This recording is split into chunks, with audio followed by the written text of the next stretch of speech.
Buenas tardes, señoras y señores. Es para nosotros un honor en Casa Árabe y en compañía del Foro Cultural de Austria en Madrid presentar la conferencia de hoy. La conferencia tiene por título Europa y el nacimiento de los estados árabes débiles en el Oriente Medio después de la Primera Guerra Mundial. La conferencia la va a pronunciar la doctora Gudrun Harrer, que es periodista y analista de Oriente Medio. La doctora Gudrun Harrer es redactora del periódico austríaco Der Standard, es profesora de Política e Historia Moderna de Oriente Medio en la Universidad de Viena y en la Escuela Diplomática en Viena. Trabajó para el gobierno de su país como enviada especial a Irak y es autora de varios libros, entre ellos Dismantling the Iraqi Nuclear Program, Routledge 2014. En 2015 ha recibido el prestigioso premio Bruno Kreisky, que reconoce los logros en el campo de los derechos humanos llevados a cabo por instituciones e individuos. Debo destacar que parece muchas veces formal decir que es un honor y un privilegio, pero lo es. Siempre lo es, pero específicamente hoy lo es, poder albergar esta actividad. Es una actividad que se enmarca precisamente dentro de dos tipos de eventos. Por un lado, aquellos que conmemoran el centenario del inicio de la Primera Guerra Mundial. Hace exactamente 3 días se conmemoró el centenario de la batalla de Galípoli. Y por otro lado, esta conferencia se enmarca en el ciclo del análisis y la descripción de las situaciones actuales en el Oriente Medio y específicamente las que tienen que ver con la situación en Irak y en Siria en relación con el mal llamado Estado Islámico y otras organizaciones terroristas. Por tanto, no puedo más que pasar la palabra a la doctora Gudrun Harrer, no sin antes agradecer la presencia de todos ustedes y agradecer especialmente la presencia del embajador de Austria, que ha trabajado con nosotros intensamente, él y su equipo, para este evento, y también la del embajador de Turquía, el embajador de Irak, el embajador de Palestina y el embajador de Andorra, que se encuentran con nosotros. Así que, sin más, le paso la palabra a Gudrun Harrer.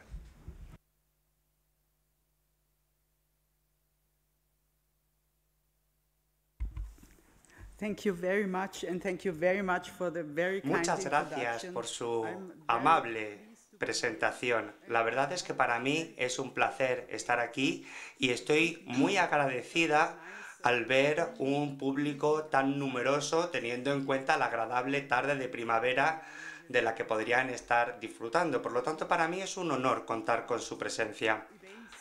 Yo voy a hablar de acontecimientos, eventos que han tenido lugar aproximadamente hace ya más de 100 años, pero yo no soy historiadora. Lo voy a repetir varias veces. Mi finalidad consiste en comprender lo que sucede en Oriente Medio en la actualidad. Yo creo que tenemos que analizar la historia para comprender lo que está sucediendo hoy. Yo estudié ciencias políticas y no historia, es algo que debemos tener en cuenta. El año 2014 marcó el centenario del comienzo de la Primera Guerra Mundial. En Oriente Medio, la conmemoración de la Gran Guerra y sus consecuencias coincide con un periodo de tiempo muy delicado, como ustedes saben. La región es testigo de lo que podía ser exactamente la caída del orden que establecieron las potencias europeas después de 1918. 2 de los estados que se crearon a partir de los botines del Imperio Otomano, es decir, Siria e Irak, están sumidos en el caos. Las fronteras, en parte, ya no existen entre Siria e Irak. Los estados nacionales, que durante décadas estuvieron bajo el férreo control de regímenes fuertes, han mostrado una clara falta de resiliencia y poca sostenibilidad a medida que esos regímenes han ido desapareciendo, como en el caso del régimen de Saddam Hussein en Irak, o se han debilitado, como en el caso de Siria. Han demostrado ser muy vulnerables y su futuro, en calidad de estados unificados según las fronteras establecidas tras la Primera Guerra Mundial, parece incierto. Mi presentación afronta la cuestión de que si esta falta de resiliencia deriva de qué. Naturalmente la respuesta no es sencilla. Hay numerosas causas, una combinación de condiciones previas poco favorables y malas decisiones tomadas a lo largo de la historia del siglo XX. Asimismo, voy a intentar establecer algunos paralelismos entre el pasado y el presente, o el pasado no tan lejano. Mi ponencia no es de carácter histórico, tal y como he comentado, simplemente deseo proporcionar algunos elementos de reflexión sobre la génesis de la situación precaria actual de Oriente Medio. La creación de Irak y Siria fue el resultado de la primera intervención militar de las potencias occidentales en época moderna. La guerra de las potencias de la Entente contra el Imperio Otomano y también después contra las poblaciones locales, haciendo caso omiso del discurso del presidente Wilson de 14 puntos de enero de 1918. En este discurso Wilson pidió respeto por los intereses de las poblaciones afectadas. Los franceses después aplastaron una revuelta en Siria para imponer su voluntad y los británicos en Irak.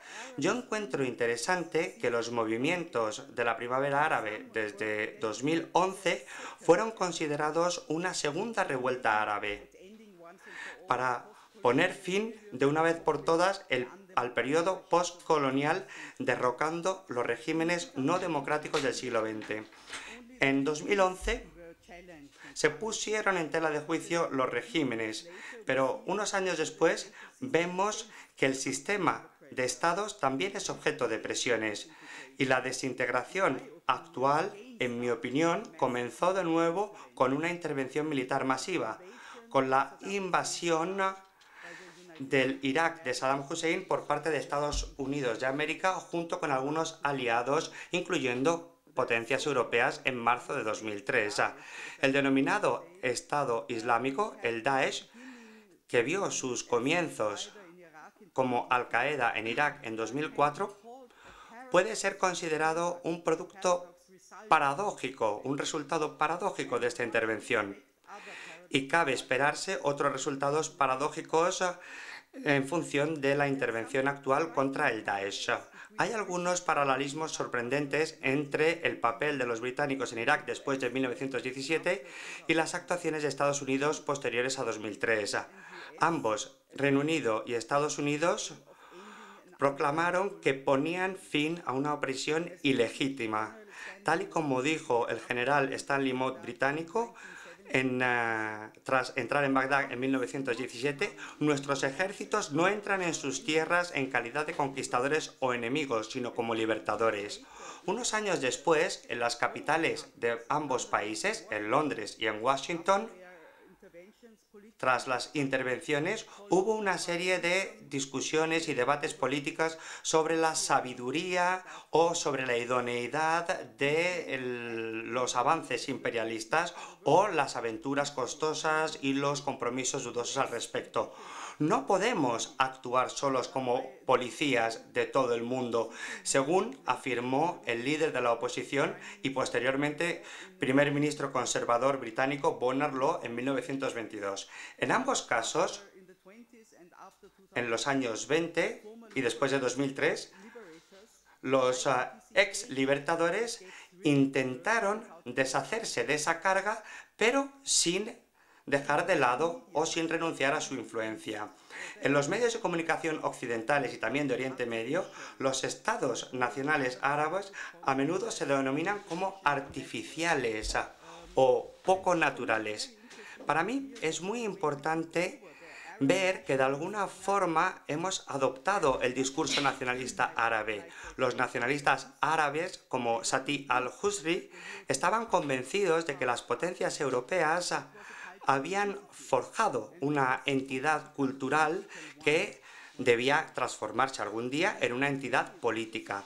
Hoy, la imposición de este orden estatal tras la Primera Guerra Mundial se considera que es la causa principal de la debilidad de los estados invadidos o amenazados por el Estado Islámico. Sin embargo, para mí es difícil ver cómo deben ser exactamente los estados naturales más resilientes y no artificiales. ¿Qué criterios se deben seguir? ¿Geográficos, tribales, étnicos, religiosos? Hay otros estados de éxito que derivan de las guerras y las conquistas, ¿verdad? Basora, Bagdad y Mosul, con todos sus lazos históricos, ¿por qué no van a estar bien juntos? Los estados árabes ahora tienen su propia historia separada, junto con sus poblaciones, mostrando gran lealtad y apego a sus países, ¿verdad? Según decía Atit Davriza, incluso los nacionalistas árabes y sus sociedades sienten la presión de las lealtades regionales, como en el caso de Siria o Irak. La negación de la nación o de la gran nación árabe o del gran Estado-nación árabe ha sido una herida lacerante para los antiguos nacionalistas árabes. Sin embargo, es cuestionable afirmar que esta negación ha condenado a Estados-nación como Siria e Irak. Yo creo que se trata de estados impedidos o abortados o sin sentido de pertenencia, según vemos hoy. Se crearon de manera exógena. Pero esto no es suficiente como para que estén condenados. Tiene que haber más causas.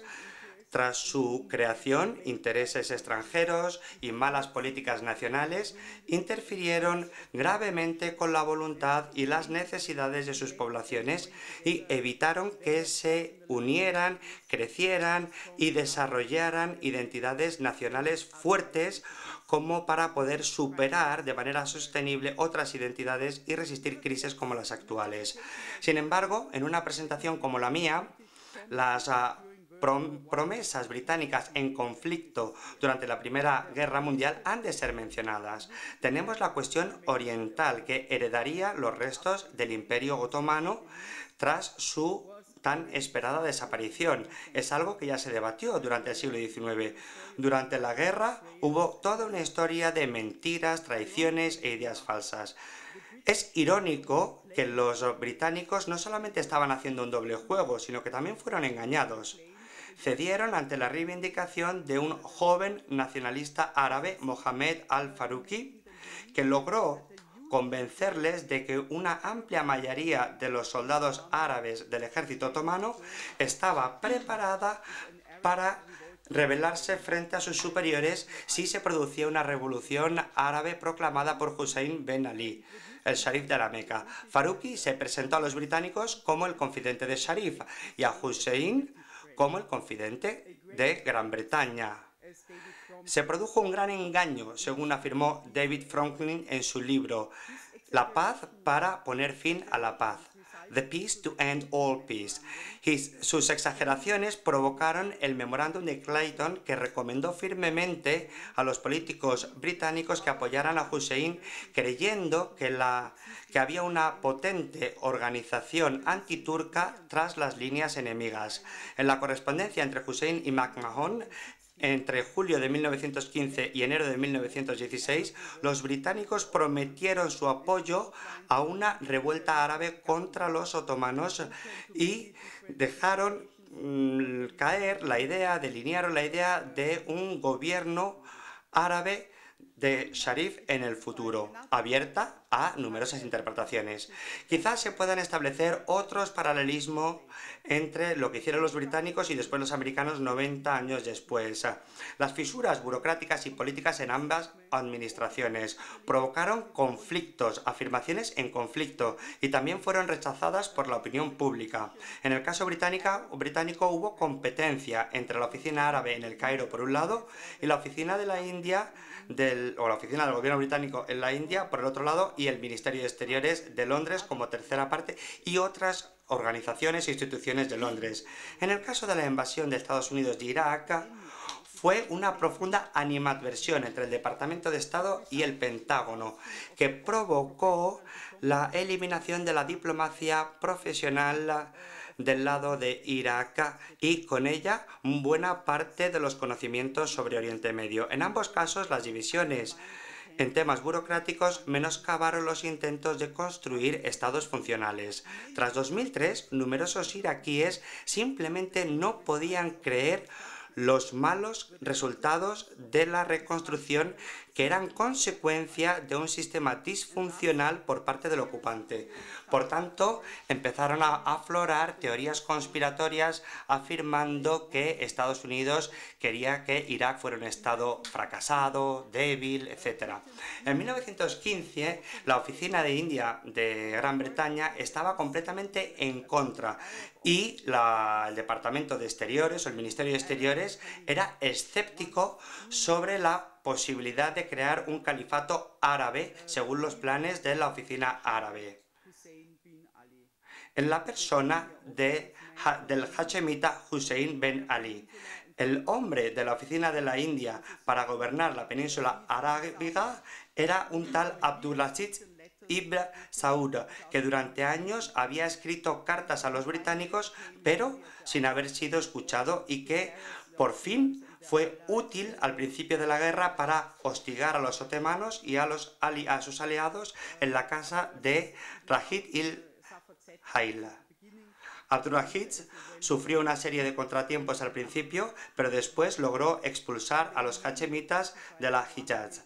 Hoy muchos identifican la ideología wahhabi, el salafismo del siglo XVIII de Muhammad ibn Abdul Wahhab, como el origen del yihadismo radical destructivo del Estado Islámico. Creo que, bueno, esto es una simplificación, pero sirve para tener una idea clara de qué es lo que sucedió. Tanto Siria como Irak se refiere a estos países como estados en los que se desmoronan las fronteras. Y Daesh, sin embargo, también tiene la vista puesta en otros dos países, el reino hachemita de Jordania, que fundó uno de los hijos del jerife Hussein, Abdullah bin Hussein, y también tiene la vista puesta en Arabia Saudita, como saben, reunida por Ibn Saud, que la proclamó reino en 1932. Ambos países están en la lista de países que Daesh considera como criaturas coloniales. Y hay una cierta ironía en la relación, en que los países de Jordania y Arabia Saudita, que tradicionalmente han tenido una relación muy difícil, pues ahora estén en su momento más dulce. Hay varias razones por las que la oficina árabe de Gran Bretaña en el Cairo quería tratar con los árabes. Por un lado estaba la batalla de Galípoli, que se estaba librando, saldándose con un auténtico desastre, con lo que el punto de vista británico cambió acerca de lo que todavía podía lograr el Imperio Otomano. Y también, por otro lado, la fuerza expedicionaria mesopotámica se encontraba en serias dificultades en Irak tras haber sido derrotada en Al-Qud. Por otro lado, los británicos temían que los otomanos atacaran el canal de Suez y que pudieran desencadenar una revuelta antibritánica en Egipto. Por supuesto que el Imperio Otomano había declarado la yihad y también los alemanes estaban ansiosos por azuzar la revolución contra los británicos en Oriente Medio. Otro motivo en ciertos sectores políticos de Gran Bretaña, representados por ejemplo por el oficial de enlace en el ámbito árabe, T. Lawrence, era el sentimiento antifrancés. Si se daba Siria a los árabes, pues los franceses ya no lo tendrían. Y como saben, hubo una gran competencia en Oriente Medio entre Francia y Gran Bretaña, una competencia que se extendió hasta bien pasada la Segunda Guerra Mundial. Además, había diferentes puntos de vista sobre esta cuestión. Por un lado, si los británicos apoyaron al jerife Hussein simplemente por un error de cálculo. En cualquier caso, no cabe duda de que la alianza británica con los árabes fue un elemento importante de propaganda de guerra y que fue un malentendido. Lo que los británicos perseguían en ese momento, o lo que buscaban, era una especie de papa árabe para los musulmanes. Y esto también era el deseo de algunos panislamistas como Rashid Rida. Sin embargo, lo que lograron con los hachemitas fue un político árabe y no demasiado bueno. A pesar de que una gran parte de árabes tenían un resentimiento importante contra los otomanos y que ciertos elementos de la historia querían o los llevaban a querer librarse de su gobierno, esto no implicaba que automáticamente todos los árabes estuvieran de acuerdo con tener un gobierno solamente árabe. Entre tanto, los británicos intentaron lograr la cuadratura del círculo y reconciliar las promesas hechas a los árabes con los compromisos adquiridos para con su aliado Francia. Un diplomático y supuesto experto en Oriente Medio, Marc Sykes, se encargó de negociar las futuras fronteras de Siria con su homólogo francés, François-Georges Picot.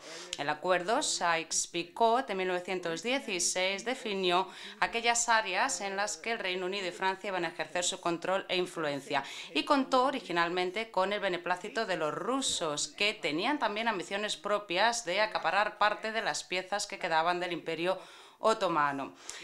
Los planes rusos como atacar el Bósforo nunca se llevaron a cabo y por tanto no se suele hablar ni se suele estudiar esta cuestión. Por otro lado, el estallido de la revolución en Rusia hizo que se publicaran los compromisos mutuos anglo-franceses.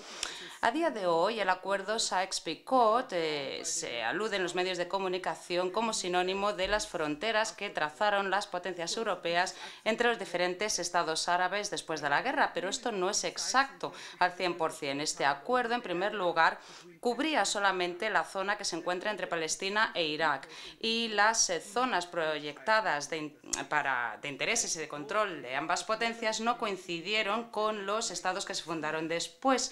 Además, no se aplicó tal y como se había concebido en 1916, y como ejemplo podemos citar la ciudad de Mosul, que se suponía que iba a pertenecer a Francia, pero que al final Francia dio a Gran Bretaña a cambio del apoyo de los británicos en sus reclamaciones de la región de Alsacia y Lorena. Por tanto, no es correcto decir que tampoco es correcto decir, que la Conferencia de San Remo de 1920 trazó unas fronteras totalmente inventadas, puesto que seguían los límites de distrito que habían trazado los otomanos. Entre el acuerdo Sykes-Picot y las fronteras reales, hubo varios cambios políticos que se llevaron a cabo en Reino Unido. Sin embargo, este documento sigue siendo muy importante para ilustrar lo que sucedió en la indiferencia de Francia e Inglaterra con respecto a las aspiraciones y deseos de las poblaciones de Oriente Próximo. Así que sigue siendo un documento de referencia, a pesar de que no marca en modo alguno las fronteras que después se acabaron por realizar. Y en muchas ocasiones se alude a este acuerdo como un elemento o como un ejemplo de poder imperial, lo cual puede no ser correcto desde el punto de vista académico, pero tiene un gran potencial propagandístico. Incluso Daesh y otros yihadistas lo utilizan para sus proclamas, y no creo que sirva de mucho intentar demostrarles que no están en lo cierto. La Declaración de Balfour de 1917, por otro lado, se aplicó en lo que por aquel entonces era una pequeña parte de la población de la región. En esta declaración, el Ministerio de Asuntos Exteriores británico lanzó la posibilidad de crear un hogar para los judíos en Palestina, excluyendo, y cito, como he citado anteriormente, cualquier tipo de perjuicio contra los derechos civiles y religiosos de las comunidades que ya habitaban de origen no judío. Así que el propósito, una vez más, quedaba claro. Lo que querían era buscar la cooperación de los judíos en Palestina. Muchos judíos estaban en países enemigos del gobernador de Turquía, de los otomanos, así que se pretendía recabar su apoyo, y además también se quería recabar el apoyo del movimiento sionista, que se suponía ejercía una gran influencia sobre el gobierno estadounidense. No debemos olvidar, por otro lado, que Alemania, que era aliado del Imperio Otomano, era considerado como un país amigo por parte de los judíos, a diferencia de Rusia, aliada de los británicos, que llevaba a cabo pogromos con regularidad. pogromos contra los judíos. Una vez más, la competencia entre británicos y franceses desempeñó un papel. Si Reino Unido daba Palestina a los judíos, pues sería Reino Unido quien ejercería una influencia en la región y no Francia.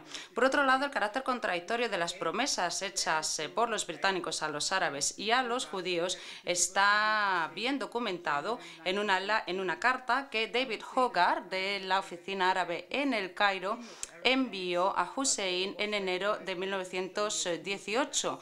Ya Hussein se había autoproclamado rey de las tierras árabes.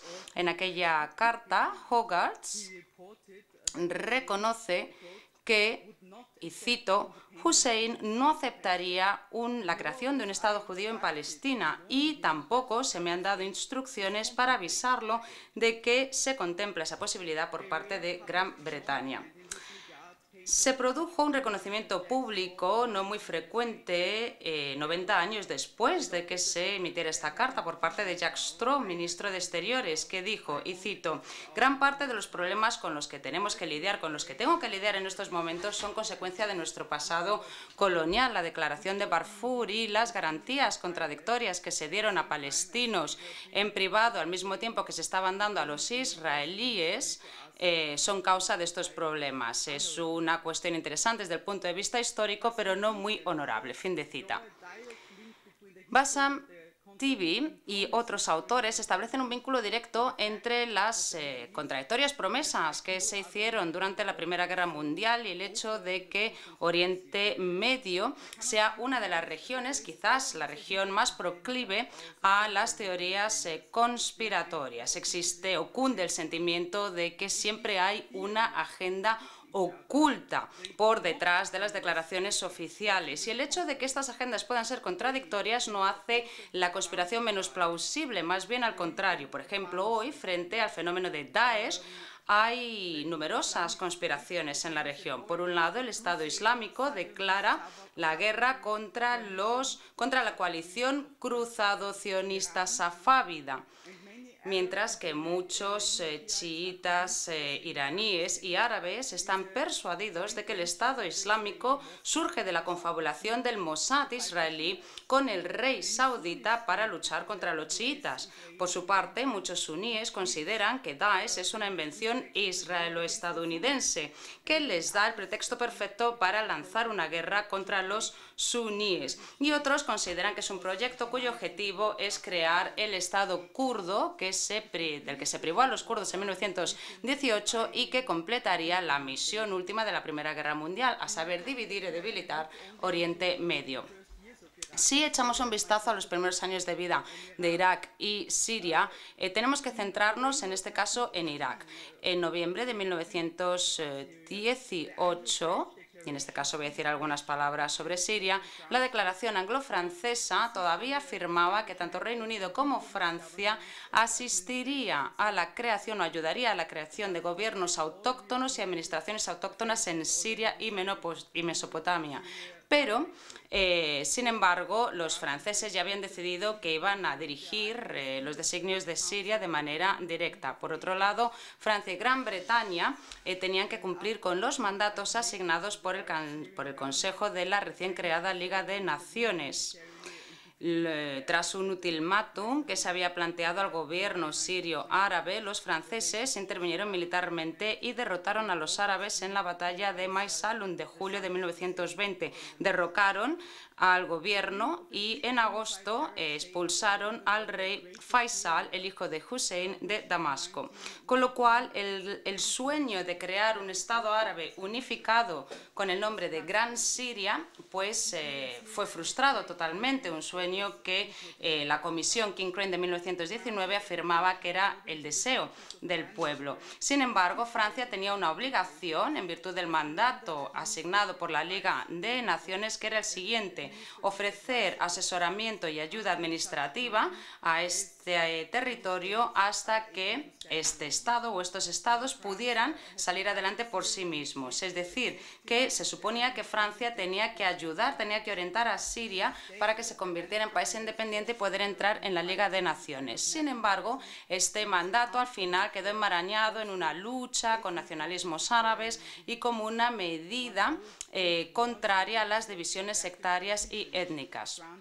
Una de las cuestiones más peliagudas era la división geográfica que se dio a las minorías, sobre todo a un sector heterodoxo que eran los alawitas, a quien se concedieron formas autónomas especiales de administración. El ascenso de los alawitas, precisamente en las filas del ejército sirio, se considera una consecuencia tardía de esa política que aplicaron los franceses del divide y vencerás, política que aplicaron en Siria. Y hoy el Estado Islámico, e incluso suníes menos radicales, consideran que la familia Assad, con sus raíces alawitas, no son sino un instrumento del Occidente imperialista. Por otro lado, en Irak, los británicos establecieron un protectorado sobre Bagdad. Y se dieron cuenta de que tenían que justificar su gobierno no solamente por un mero derecho de conquista. Sin embargo, llevó su tiempo el que todo el mundo pues aceptara este hecho. Y en 1918 Sykes escribió, y cito, «Tenemos que librar el discurso político de los conceptos de imperialismo, anexión, triunfo militar, prestigio o la carga del hombre o la responsabilidad del hombre blanco». Los británicos decidieron ir paso a paso, tal y como afirmó Arnold Wilson, comisario civil de Irak, y contaron con la participación de árabes en el gobierno del país, aunque también tuvieron que reprimir una revuelta en Irak. Un elemento característico del gobierno británico fue la revisión de la política tribal otomana, que tenía como objetivo debilitar a los dirigentes tribales. Los británicos hicieron justamente lo opuesto. Lo que hicieron fue dar poder a los jeques tribales que eran afines a ellos, los hicieron más fuertes e incluso les concedieron tener un código penal propio, con lo cual surgió la infame regulación para la resolución de disputas civiles y penales, disputas tribales, que otorgaba autoridad y jurisdicción a estos dirigentes tribales. Saddam Hussein actuó también en esta línea 70 años después. Es decir, que los británicos utilizaron a los jeques, lo cual redujo, digamos, los costos de personal británico en aquellas tierras, pero no contribuyó en modo alguno a promover la cohesión social en este nuevo Estado. Justamente en 2003, los estadounidenses trabajaron en primer lugar con chiitas y kurdos y se sirvieron de los jeques árabes suníes también solamente más tarde para luchar contra Al-Qaeda en 2005. Por otro lado, Faisal, el rey de Irak, también fue un invento británico para compensarle por la pérdida de Damasco. La mayoría de la población en el país, de naturaleza chiita, pues nunca estuvo de acuerdo con la forma de Estado que se creó. En 1932 se emitió un memorando en el que Faisal, el rey Faisal, como digo, invento de los británicos, decía que no había pueblo iraquí en Irak y describía Irak como un Estado gobernado por suníes con una mayoría religiosa alienada, a saber, los chiitas, y una minoría étnica muy sustancial también alienada, a saber, los kurdos.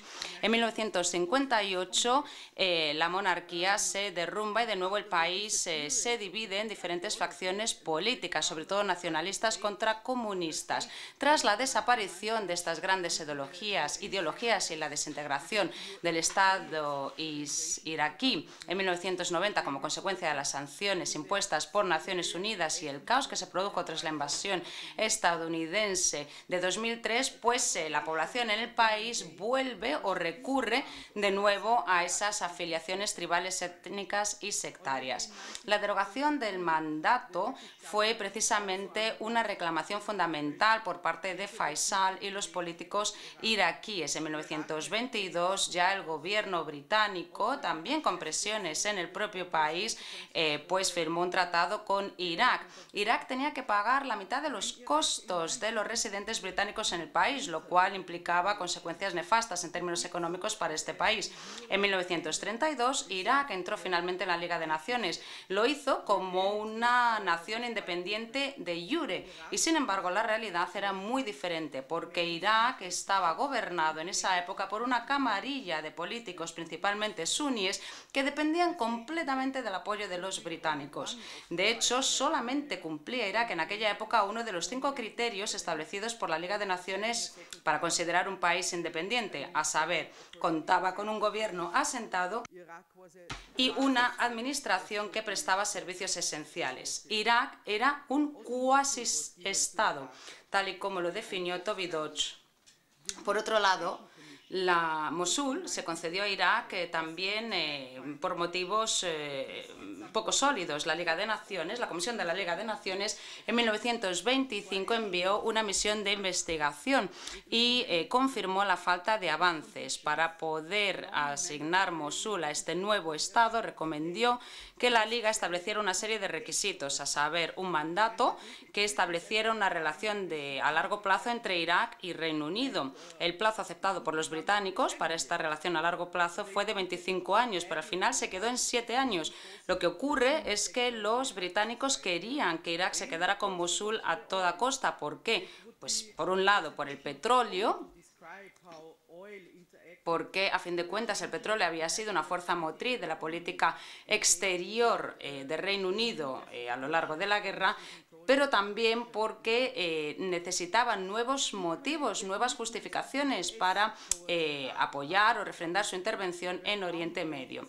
Por otro lado, si paragonamos esta situación con lo que pasó en Irak después de 2013, en este caso con Estados Unidos, vemos que se produjo un deterioro progresivo en los objetivos que se planteó Estados Unidos. En un principio se planteaban crear una democracia sólida, segura y aliada, y al final se hubieran quedado contentos si hubieran logrado dejar un país más o menos estable que no suponiera una amenaza para sus vecinos, lo cual tampoco fue posible. Al final, Irak no es un país en el sentido de que carece de poder coercitivo, no puede defender sus fronteras, no puede aportar infraestructura y además carece de legitimidad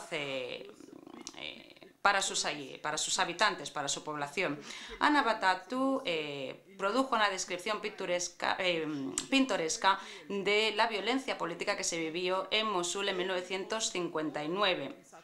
Y decía que cualquier pequeña grieta que existiera en la sociedad se abría de par en par por el menor conflicto. Al final, todos luchaban contra todos, sectas, grupos étnicos, tribus, familias, clases sociales, población rural, población urbana, incluso personas de diferentes barrios en una determinada ciudad. Fue en aquella época, y lo sigue siendo hoy en día, muy difícil comprender cómo un conflicto puede tener tantas facetas en Irak. 55 años después de que se produjeran esos acontecimientos, una parte de los suníes árabes de Mosul decidieron que les iría mejor si se ligaran a esta absurda organización denominada Estado Islámico. Pensaron que estaría mejor con ellos que dependiendo de un Estado iraquí cuyo gobierno central era totalmente disfuncional y no los consideraba como parte del país. A Daesh lo combate una mezcla de diferentes fuerzas, ejércitos iraquíes o soldados iraquíes reagrupados, peshmergas kurdos, milicias chiitas autónomas, fuerzas tribales, asesores iraníes y también, por supuesto, lo combaten Estados Unidos a través de bombardeos al frente de una coalición en la que también participan Estados suníes. Al final, si se logra derrotar a Daesh, tampoco está claro que los suníes vuelvan a recobrar o a restaurar la confianza en Irak, puesto que habrán renegado realmente de este país. La intervención estadounidense de 2003 cambió totalmente el equilibrio en la región. Para muchos árabes suníes, Irak estaba o entraba dentro de la órbita de influencia suní, mientras estaba gobernado por el tikriti Saddam Hussein. Y con esa intervención se cambió la naturaleza, la identidad del país, se cambió de suní a chií y a entrar en la órbita de Irán en este caso. Así que ya no estamos hablando del mismo país. Daesh surge como una materialización de esos temores suníes y un intento de revertir esa situación. En 2014 se llevó a cabo una encuesta en otoño que mostraba que el 38% de la población jordana no consideraba que Daesh fuera una organización terrorista, con lo cual el riesgo de contagio en la región es obvio. E incluso muchos de los que en Jordania consideran que Daesh es una organización terrorista consideran que ha sido creada por Estados Unidos. Y no pensemos que Daesh atrae acólitos solamente por motivos religiosos, a pesar de que hay, por supuesto, muchas personas que se suman a este grupo por la lucha que libra contra chiitas, cristianos y otras comunidades religiosas no reconocidas. Pero, por ejemplo, en Jordania la población no tiene problemas con su identidad religiosa. Más bien, los problemas o el cuestionamiento se hace con el Estado. Es el Estado el que carece de legitimidad ante sus ciudadanos. Por lo tanto, no se puede decir que esta situación se deba solamente a motivos históricos o a cómo se fundaron los países, pero sí es verdad que esa narrativa que afirma que este Estado se tiene que aniquilar porque fue creado por agentes externos, por cruzados, pues se ejerce una atracción importante ante algunos jordanos o para algunos jordanos. Esa creencia de que el hogar, la nación, el Estado, el Watán, tiene que ser algo más grande, algo superior, es algo que se transmitió a los ciudadanos o a la población árabe por el nacionalismo árabe. Los padres fundadores estaban firmemente convencidos de que los estados árabes podían... estos estados árabes, tales como los conocemos en la actualidad, fueron el resultado de un proyecto imperialista. La idea de superlegitimidad de un megaestado árabe o de una nación árabe ya no es más que una fantasía. Y lo que se esconde tras esa fachada de multiplicidad de estados soberanos, que son aberrantes y transitorios y cuyas fronteras son permeables e ilusorias, pues tiene que desaparecer, tal y como afirmó Walid Khalidi. En 1967 se puso de manifiesto la fantasía que suponía la solidaridad árabe cuando los países árabes unidos no consiguieron vencer a Israel. Y en 1990 de nuevo se puso de manifiesto esa ilusión o esa fantasía con la con la invasión de Kuwait por parte de Saddam Hussein, que fue reprimida precisamente por una coalición liderada por Estados Unidos en la que participaron otros países árabes. Por último, el golpe mortal lo asestaron las revueltas de la primavera árabe de 2011, que tuvieron como consecuencia la suspensión de Siria como miembro de la Liga Árabe. Siria, nada más y nada menos que cuna del nacionalismo árabe. Por eso el Estado Islámico tiene tanta atracción, porque para aquellos que creen en este grupo se trata de un ente autóctono que no ha sido creado por agentes externos y que además es auténtico desde el punto de vista cultural y político. Es evidente que hay muchos factores que han contribuido al nacimiento y al auge de Daesh y de los problemas que se viven en Oriente Medio, pero muchos de estos factores empezaron a gestar hace ya más de 100 años. Gracias.